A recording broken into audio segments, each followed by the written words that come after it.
عرض کیا بعض لوگوں کو ایسا لگتا ہے کہ رمضان میں لوڈ شیڈنگ ہوتی ہوگی، کچھ خزانے خدا میں بچت کے لیے لوگوں کو بھوکا اور پیاسا رکھا جاتا ہے، کچھ رزق بچا لیا جائے۔ نادانو، اللہ رب العزت جو پوری کائنات کا رزاق حقیقی ہے اسے کسی چیز کی کمی نہیں ہے۔ یہ روزے جو فرض کیے گئے خزانے میں بچت کے لیے نہیں بلکہ ہمارے جسموں کی اور ہماری روحوں کی اصلاح کے لیے۔ السلام علیکم ورحمۃ اللہ وبرکاتہ۔ ناظرین کرام، آج میں آپ لوگوں کو مفتی سلمان ادری صاحب کی وہ بیان کو سنانے والا ہوں۔ یہ بیان ہر مسلمانوں کو سننا چاہیے اور اس سے کچھ سیکھنا چاہیے۔ ہم لوگوں کو رمضان کا مہینہ کس طریقے سے گزارنا چاہیے، مفتی سلمان ادری صاحب نے بہت ہی شاندار طریقے سے بیان دیے ہیں۔ میں چاہتا ہوں کہ مفتی سلمان ادری صاحب کی اس بیان کو آپ اگر سن لیں گے تو آپ کو بہت ساری باتیں آپ کو سیکھنے کو ملے گی۔ تو میں چاہتا ہوں کہ مفتی سلمان ادری صاحب کی اس بیان کو آپ سنیں۔ اگر آپ چینل نئے ہیں تو سبسکرائب ضرور کر دیں۔ تو آئیے پہلے اس پوری ویڈیو کو آپ پہلے دیکھیں۔ عرض کیا بعض لوگوں کو ایسا لگتا ہے کہ رمضان میں لوڈ شیڈنگ ہوتی ہوگی، کچھ خزانے خدا میں بچت کے لیے لوگوں کو بھوکا اور پیاسا رکھا جاتا ہے، کچھ رزق بچا لیا جائے۔ نادانو، اللہ رب العزت جو پوری کائنات کا رزاق حقیقی ہے اسے کسی چیز کی کمی نہیں ہے۔ یہ روزے جو فرض کیے گئے خزانے میں بچت کے لیے نہیں بلکہ ہمارے جسموں کی اور ہماری روحوں کی اصلاح کے لیے، ہماری روحوں کی اصلاح اور جسموں کی اصلاح کے لیے ہمیں تقویٰ ملے۔ میں آپ کو بتاتا ہوں، ایک سوال میں آپ سے پوچھتا ہوں۔ آج رمضان میں یہ بہت ضروری ہے کیونکہ رمضان ہونے کے بعد بھی سب کو پتا ہے کہ چاند دکھتے ہی اللہ شیطانوں کو قید کر لیتا ہے، یہ سب کو پتا ہے۔ حدیث پاک میں بھی سرکش جنات اور شیطان دونوں قید ہو جاتے ہیں، ان کو قید کر دیا جاتا ہے، جب تک چاند نہیں دکھے گا یہ نہیں آئیں گے۔ لیکن جو 11 مہینے ہم بلیم ڈالتے تھے شیطان پر کہ ہم سے برائیاں ہو گئی، گناہ ہو گئی، کیوں؟ ارے شیطان ایسا کرا دیا، شیطان ویسا کرا دیا۔ اب رمضان میں کون کرا رہا ہے؟ شیطان تو ہے نہیں، پھر فجر میں سوتا کیوں ہے؟ بغیر نماز پڑھے ٹانگ پھیلائے ویسی نماز قضا کر رہے ہیں۔ کون سا شیطان تمہیں سلایا؟ ابھی تو شیطان ہے نہیں۔ ابھی بھی بہت سارے لوگ چوری کا کھانا نہیں چھوڑتے، بہت سارے لوگ جھوٹ، دغا، غیبت یہ رمضان میں بھی نہیں چھوڑتے ہیں۔ تو یہ ان کو کون سا شیطان کروا رہا ہے؟ کون سا شیطان یہ برائیاں کرواتا ہے؟ اس کے جواب کے لیے ایک چیز سمجھنا ضروری ہے۔ یہ بات تو مشہور ہے کہ ساری برائیاں شیطان کرواتا ہے، ابلیس کرواتا ہے نا؟ لیکن آپ کو وہ واقعہ معلوم ہے جب آدم علیہ السلام کو اللہ تعالیٰ نے پیدا کیا اور سارے فرشتوں سے کہا کہ سجدہ کرو، کل ہی کی تفسیر میں نے عرض کیا، اس میں ابلیس بھی تھا۔ ابلیس بھی اس وقت بہکا ہوا نہیں تھا، گمراہ نہیں تھا، وہ اچھا تھا۔ ابلیس تو بہت عبادت کرنے والا تھا اللہ تعالیٰ کی، تو اس نے اللہ کے حکم کو ٹال کر آدم کو سجدہ نہیں کیا، غرور میں کھڑا رہا، نافرمانی کیا۔ تو اب میں یہ سوال کرتا ہوں کہ ہر ایک کو گمراہ کرنے والا شیطان ہے، تو شیطان کو کس نے گمراہ کیا تھا؟ اس کو کس نے روکا سجدہ مت کرنا آدم کو؟ کوئی ہے بہکانے والا؟ ارے وہ تو پہلا ابلیس ہے، اس سے پہلے تو کوئی ابلیس تھا ہی نہیں، اس سے پہلے تو کوئی شیطان تھا ہی نہیں۔ شیطان کو کس نے روکا کہ تو بڑا ہے، تو بلند ذات والا ہے، آدم مٹی سے بنا ہے؟ یہ خیال کس نے ڈالا؟ کون سا شیطان تھا اس سے پہلے؟ یہی بات سمجھنے کی ہے۔ محدثین نے مفسرین نے فرمایا ابلیس کو جس چیز نے سجدہ کرنے سے روکا وہ نفس امارہ ہے، وہ نفس ہے جو آج بھی تمہارے ساتھ ہے۔ ہاں، شیطان تو قید ہو جاتا ہے رمضان کے شروع ہوتے ہی، لیکن نفس تو ساتھ میں رہتا ہے۔ اب پتا چلا کہ رمضان میں جو کچھ بھی غلطیاں یا کوتاہیاں یا گناہ کچھ لوگوں سے سرزد ہوتے ہیں تو یہ نفس کے پجاری ہیں، نفس ان کے ساتھ ہے، یہ نفس کی غلامی میں آ گئے اور نفس کے شکار ہو گئے۔ اسی لیے قرآن میں اللہ تعالیٰ نے اپنے رسول سے بھی یہ فرمایا، اَرَأَيْتَ مَنِ اتَّخَذَ إِلَٰهَهُ هَوَاهُ أَفَأَنْتَ تَكُونُ عَلَيْهِ وَكِيلًا۔ اے رسول، کیا آپ نہیں دیکھتے کچھ لوگ ایسے ہیں جنہوں نے اپنے نفسانی خواہشات کو اپنا خدا بنا لیا ہے، اپنی خواہشات کو اپنا خدا بنا لیا ہے۔ اے رسول، کیا آپ ایسوں کی سفارش کریں گے، ایسے لوگوں کی وکالت کریں گے؟ یعنی رب تبارک و تعالیٰ نے فرمایا کچھ لوگ وہ ہیں جو اپنی خواہشات کی پوجا میں ہیں۔ کیا مطلب خواہشات کی پوجا؟ کیا مطلب ہے اپنے خواہشات کے پیچھے چلنا؟ مطلب یہی ہے کہ جو دل میں آیا اس بندے نے یہ سوچ لیا اسے کرنا ہی ہے مجھے، یہ خواہشات کے پیچھے چل رہا ہے۔ ہاں، تمہیں آرام کی فکر ہوئی، تم نے خدا کے فرمان کو ٹال دیا لیکن اپنی نفس کی سن لیا۔ اللہ تبارک و تعالیٰ کا حکم کچھ اور ہے لیکن تمہاری طبیعت کچھ اور چاہ رہی ہے۔ رب تبارک و تعالیٰ کا حکم تھا صبح صبح تمہیں اپنے گھر بلا رہا تھا، لیکن تم نے اس کی نہیں سنی، اپنے من کی سنی، اپنے نفس کی. تو یہی تو ہوا نفس کی پوجا، یہی ہے نفس کی عبادت، نفس کی پرستش، جس کو قرآن میں کہا گیا ہے کہ کچھ لوگ ایسے ہیں جنہوں نے اپنی خواہشات کو خدا بنا لیا ہے. یہ نفس امارہ جس کے بھی اوپر حاوی ہو جاتا ہے، اچھے اچھوں کو یہ ان کا تقوی بھسم کر دیتا ہے، ایمان سے بھی دور کر جاتا ہے. اس لیے میرے عزیزوں، میں جو عرض کرنے جا رہا ہوں وہ یہ ہے کہ ہمارے لیے زندگی میں سب سے بڑا چیلنج اپنے نفس امارہ سے لڑنا. آپ کو پتا ہے رسول پاک صلی اللہ تعالیٰ علیہ وسلم ایک جہاد سے جب واپس مدینے تشریف لا رہے تھے، وہ جہاد بہت سخت تھا، صحابہ زخمی تھے، بہت گھمسان کی لڑائی ہوئی تھی، لیکن جب واپس مدینے آ رہے تھے تو میرے آقا نے ایک جملہ فرمایا تھا، رجعنا من الجہاد الاصغر الى الجہاد الاکبر. اے میرے صحابہ، ہم چھوٹے جہاد سے بڑے جہاد کی طرف جا رہے ہیں. صحابہ نے پوچھا اس سے بڑا جہاد اب کون سا ہے یا رسول اللہ؟ میرے آقا صلی اللہ علیہ وسلم فرماتے ہیں، اے میرے صحابہ، اپنے نفس سے لڑنا اب یہ بڑا جہاد ہے، نفس سے لڑنا بڑا جہاد ہے. میرے عزیزوں، یہ خواہشات کو ہی ختم کرنا ہو، اس نفس کو اگر کنٹرول میں لانا ہو تو کیا کرو؟ نفس امارہ سب کے پاس ہے. قرآن میں مولا فرماتا ہے وما ابرئ نفسی ان النفس لامارۃ بالسوء الا ما رحم ربی. کوئی اپنے نفس سے بچ نہیں پائے گا سوائے وہ شخص جس پر میرا رب رحم فرمائے. اللہ کا رحم جس پر ہو گیا وہ اپنے نفس سے بچ جائے گا. میں آپ کو ایک دعا بتاتا ہوں. حضور پاک صلی اللہ علیہ وسلم اگر دعا کرتے تھے تو اس سے آپ کو اندازہ ہو جائے گا کہ یہ کتنی امپورٹنٹ چیز میں آپ کے سامنے کہہ جا رہا ہوں. کون سی؟ حضور جب دعا کرتے تھے تو یوں کہتے تھے اللہ کی بارگاہ میں، اللہم لا تکلنی الی نفسی طرفۃ عین. اے اللہ تو مجھے میرے نفس کے حوالے ایک منٹ کے لیے بھی مت دینا، تو اپنی حفاظت میں رکھ. حضور جب یہ دعا کرتے تھے کہ مجھے میرے نفس کے حوالے ایک منٹ کے لیے، طرفۃ عین کہتے ہیں پلک جھپکنے کے برابر، اتنے ٹائم کے لیے بھی اے اللہ تو مجھے میرے نفس کے حوالے مت کرنا، تو اپنی حفاظت میں رکھ. سید الانبیاء جب یہ دعا کرتے ہیں تو اندازہ کرو اے مومنو، نفس کی تباہ کاریاں کیا کیا ہیں. یہ کتنوں کو ہلاک کر دیتا ہے، کتنوں کا عمل ضائع کرتا ہے، کتنوں کا ایمان ختم کرتا ہے. اب میں جو بات کہہ رہا ہوں وہ یہ توجہ سے سنو. یہ نفس امارہ جس نے شیطان کو بھی گمراہ کیا، شیطان کو بھی بہکا دیا، یہ نفس آدم کو سجدہ نہ کرنے کا جو غرور پیدا کیا، یہی نفس امارہ تھا. اس نفس امارہ کو اگر کوئی کنٹرول کرا سکتا ہے تو وہ ماہ رمضان المبارک. بس یہی ہے رمضان کی فضیلت. رمضان المبارک اس لیے تمہیں دیا گیا کہ بڑی بڑی طاقتیں تمہارے نفس کو قابو میں نہیں کر پائیں گی، لیکن رمضان کے روزے تمہیں کنٹرول میں لے آئیں گے، کنٹرول میں لائیں گے. اب سمجھ میں آیا کہ روزے کیوں رکھائے جا رہے ہیں؟ ارے گرمیوں کی شدت ہے، ادھر حلق سوکھا جا رہا ہے، پیٹ پیٹ سے لگ جاتا ہے. ان لوگوں کو پوچھو روزہ کیسا ہوتا ہے جو مزدوری کرتے ہیں، ان لوگوں سے پوچھو جو دن بھر کام کاج کرتے ہیں. میرے عزیزوں، روزے رکھنے کے بعد کیا رب تبارک و تعالیٰ کسی کو اس کی طاقت سے زیادہ تکلیف دینا چاہتا ہے؟ نہیں میرے عزیزوں، وہ رحمان ہے. اس نے جب تمہیں ماں کے پیٹ میں 9 مہینے رزق دیا تو کیا کائنات میں نہیں دے گا؟ تمہیں ماں کے پیٹ میں بھی رزق دیتا رہا. تم جب دنیا میں آئے تمہارے ماں کے سینے میں خون سے دودھ کس نے بنایا؟ تمہارے رزق کا انتظام کرنے والا وہ خدا. اگر تمہیں حکم دیتا ہے کہ صبح سے لے کر شام تک بھوکے رہو تو یہ اس کا ظلم نہیں بلکہ یہ عین کرم ہے. اللہ تبارک و تعالیٰ کا رحم ہے تم پر کہ وہ مولا ہماری اصلاح چاہتا ہے کہ ہمارے اندر تقوی آ جائے، جسم میں بھی اور روح میں بھی. اب ایک اور بات میں آپ کو بتا دوں. میں نے ایک بات پڑھی تھی نفس کے متعلق، یہ نفس امارہ. اسی لیے امام غزالی رحمۃ اللہ تعالیٰ علیہ نے فرمایا اللہ کی جو مخلوق ہے وہ 3 طرح کی ہے. ایک فرشتے، دوسرے انسان، تیسرے جانور. یہ 3 الگ الگ قسم کی مخلوق ہیں کیونکہ اللہ تعالیٰ نے تینوں کو جو چیزیں دی ہیں ان میں فرق ہے. فرشتوں کو اللہ نے عقل دیا ہے، نفس نہیں ہے. نفس، شہوت، برائی کرنے کی خواہش فرشتوں کے اندر ہے ہی نہیں، وہ سوچ بھی نہیں سکتے برائی کرنے کا. فرشتوں کو اللہ نے عقل دیا ہے اور عقل عزت والی چیز ہے. اور جانوروں کو اللہ نے نفس دیا ہے، عقل نہیں.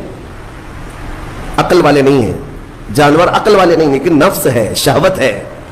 شہوت بھی ہے، نفس بھی. لیکن انسان ایک ایسی مخلوق ہے جسے اللہ نے عقل بھی دیا ہے، نفس بھی دیا. مطلب یہ ہے کہ تمہیں اللہ نے ایک چیز فرشتوں والی دی ہے، ایک چیز جانوروں والی بھی دی ہے. دونوں تمہارے اندر ہے، عقل بھی ہے، نفس بھی ہے. لیکن امام غزالی فرماتے ہیں توجہ، جو بندہ نفس ہونے کے باوجود گناہوں سے اپنے آپ کو بچا لیا، وہ بندہ فرشتوں سے بھی افضل ہے. کیوں؟ فرشتے اس لیے بچے ہوئے ہیں کہ ان کے پاس نفس ہے ہی نہیں, اور تم بچ رہے ہو تو کمال کی بات ہے. نفس ہوتے ہوئے بھی گناہ سے بچ گیا تو اس انسان کا مقام فرشتوں سے بھی اعلیٰ ہے. لیکن ساتھ ہی امام غزالی یہ بھی فرماتے ہیں عقل ہونے کے باوجود اگر گناہوں سے نہیں بچتا تو پھر وہ جانوروں سے زیادہ ذلیل ہے, کتے اور خنزیر سے بھی گیا گزرا ہے. کیونکہ جانور تو بیچارہ معذور ہے, اسے عقل نہیں ہے, نفس ہے. تمہارے پاس عقل ہے, اس کے باوجود حرام کاریاں کر رہے ہو تو جانوروں سے زیادہ گر گئے. فیصلہ تمہارے ہاتھ میں ہے کہ تم کون سی زندگی گزارنا چاہتے ہو, کون سی, کہ تم نفس کے پجاری بن جاؤ یا عقل کا صحیح استعمال کر کے فرشتوں والی صفات پر عمل کرو. عزیزان گرامی وقار, نفس اور عقل یہ جو دو چیزیں ہیں ان کو میں آپ کے سامنے تھوڑا سا کھول کر کے عرض کرتا ہوں. عقل جو ہے عزت والی چیز ہے, جسے بھی دی گئی ہے وہ عزت والا ہے. کیوں عزت والی ہے یہ عقل؟ پوری دنیا میں عقل کا ہی تو کمال ہے. جس کے پاس عقل ہے وہ بادشاہ ہے, جس کے پاس عقل ہے وہ لوگوں کو ہانکتا ہے, پوری دنیا کو ادھر سے ادھر کر سکتا ہے. عقل. اور نفس جو ہے, نفس برائیوں کی طرف بلانے والا, عیاشی کی دعوت دینے والا, موج مستی کرانے والا اور اپنے آپ کو تباہ کروانے والا. اچھے بھلے نوجوان 25 سال کی کڑیل جوانی ہے, کون ہے جو انہیں نشے کے اڈے پر لے جاتا ہے؟ کون ہے جو ان کو تباہ و برباد کرتا ہے؟ نوجوان کو اچھی طرح سے معلوم ہے کہ میں کوکین, افیون, ہیروئن لوں گا تو میرے جسم کے ساتھ کیا ہوگا, اسے معلوم ہے. لیکن اس کے باوجود عیاشی کروانا یہ نفس کی عادت ہے. کسی کے اوپر نفس غالب آتا ہے, کسی کے اوپر عقل غالب آتی ہے. عقل جس کے اوپر غالب آ گئی وہ اچھا آدمی ہے, نفس جس کے اوپر غالب آ گیا وہ شیطان کا پجاری ہو گیا, نفس کی سننے والا. اب یہ دونوں جو چیزیں ہیں میں بتاتا ہوں آپ کو. روایت میں ملتا ہے کہ جب اللہ نے عقل کو بھی پیدا کیا اور نفس کو بھی پیدا کیا تو اپنے سامنے حاضر کیا, عقل سے پوچھا کہ اے عقل بتا میں کون ہوں اور تو کون ہے؟ عقل نے کہا یا ربی انا عبدک وانت ربی, اے اللہ میں تیرا بندہ ہوں اور تو میرا رب ہے. عقل نے کیا کہا؟ میں تیرا بندہ ہوں اور تو میرا رب ہے. اللہ نے عزت سے نوازا, اقرار کیا نا بندہ ہونے کا. عقل نے اقرار کیا. پھر نفس کو بلایا, نفس سے پوچھا بتا میں کون ہوں اور تو کون ہے؟ نفس نے کہا انت انت انا انا, تو ہے میں ہوں. یہ غرور تھا نفس کے اندر, یہ گھمنڈ تھا نفس کے اندر کہ میں ہوں. نفس جس کے اندر غالب آتا ہے وہ آج بھی یہی کرتا ہے, میں ہوں, کسی کے سامنے کیا جھکنا ہے. تو حکم ہوا کہ اس نفس کو 100 سال جلایا جائے. 100 سال جلایا گیا, اس کو عذاب دیا گیا نفس کو. 100 سال بھگتنے کے بعد, آگ کی تپش بھگتنے کے بعد اسے پھر لایا گیا نفس کو. اللہ تعالیٰ نے پوچھا اے نفس بتا میں کون ہوں اور تو کون ہے؟ نفس نے کہا انت انت انا انا, تو ہے میں ہوں. غرور نہیں ٹوٹا, گھمنڈ نہیں ٹوٹا. حکم ہوا اللہ کی طرف سے فرشتوں کو, اس نفس کو اب 100 سال تک بھوکا اور پیاسا رکھا جائے, کوئی چیز نہ دی جائے. اسے سخت سزا دی گئی, بھوک اور پیاس کی نفس کو کوئی چیز نہیں دی گئی. 100 سال کے بعد پھر اس کو حاضر کیا گیا, پوچھا گیا بتا کون ہوں میں؟ نفس نے کہا اے اللہ تو میرا خدا ہے, میں تیرا بندہ ہوں. فرمایا بزرگوں نے کہ نفس کو اگر کوئی جھکا سکتا ہے تو وہ بھوک ہے, اسی لیے مولا نے رمضان کے روزے تم پر فرض فرمایا. نفس کو جھکا سکتے ہو, نفس کو کنٹرول میں لا سکتے ہو تو بھوک کے ذریعے سے. ہاں یہ بھوک اور پیاس یوں ہی نہیں دی گئی ہے.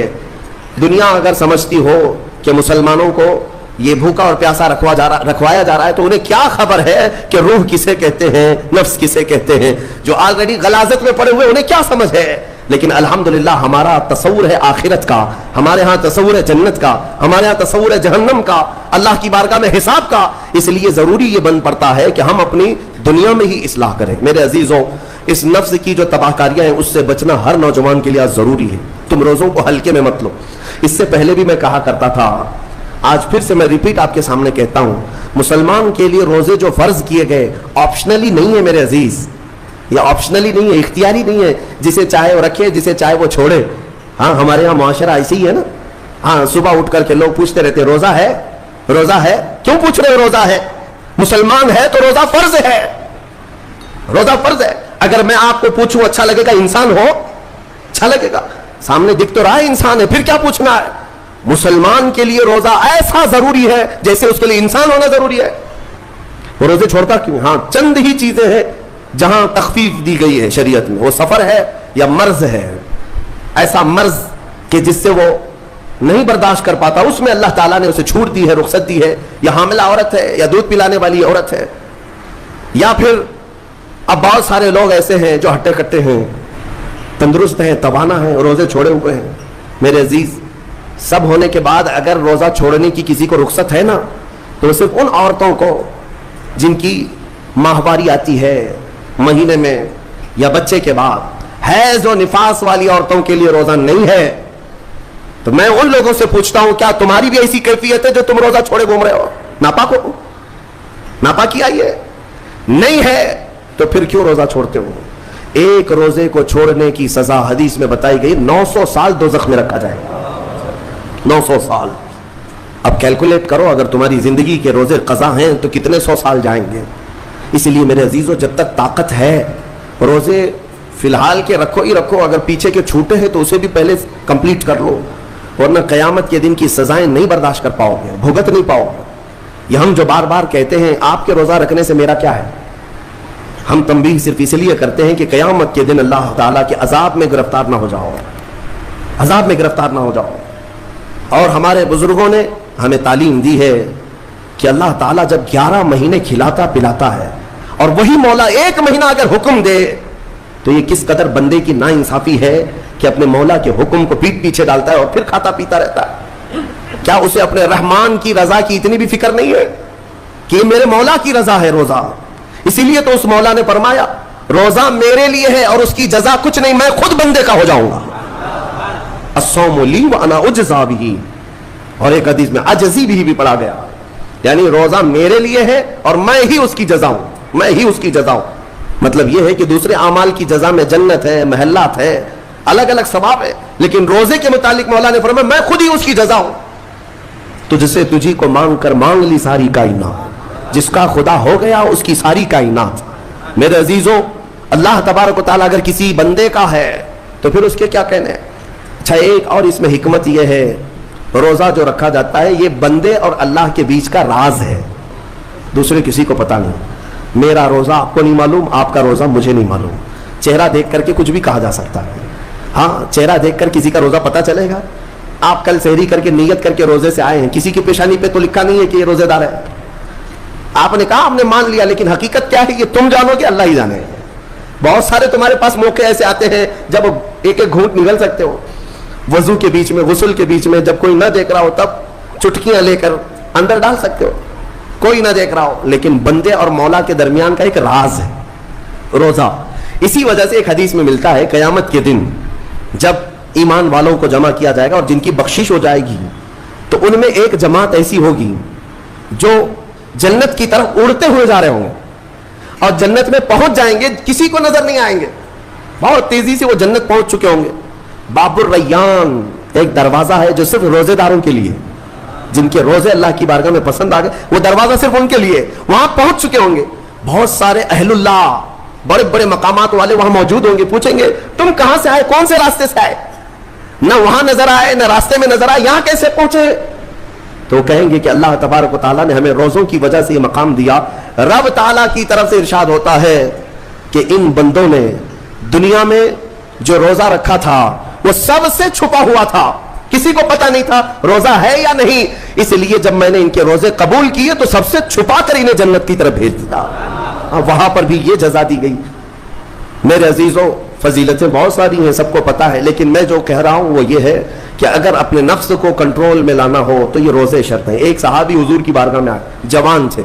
کہا کہ یا رسول اللہ صلی اللہ علیہ وسلم، جوان ہو چکا ہوں، شادی کی عمر ہے، لیکن شادی کرنے کی طاقت نہیں، مال نہیں، اسباب نہیں، کیا کروں؟ شادی نہ کرے تو گناہوں کی طرف چلے جائیں، خواہشات ہیں انسان کی. تو جانتے ہیں میرے آقا صلی اللہ تعالیٰ علیہ وسلم نے کیا فرمایا کہ اگر استطاعت ہے تو شادی کر لے ورنہ روزہ رکھ لے.